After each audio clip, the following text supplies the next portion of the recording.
Kisah pengantin pria didampingi dua ayah dan dua ibu saat menikah, ini alasannya. Sebuah video seorang pengantin pria didampingi dua ayah dan dua ibu saat menikahi pujaan hatinya, viral di media sosial.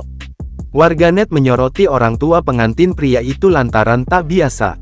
Momen itu terekam dalam video yang diunggah oleh akun TikTok @zean_2209.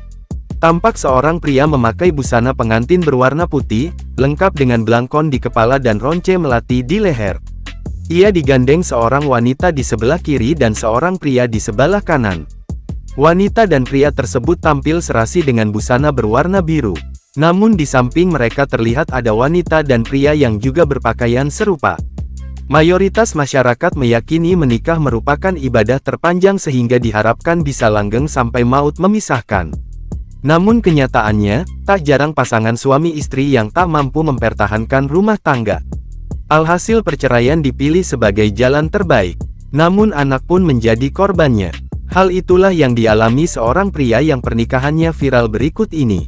Bukan karena pernikahannya yang berpisah melainkan dirinya menjadi korban perceraian. Hal itu menyebabkan dirinya mempunyai orang tua ayah dan ibu ganda.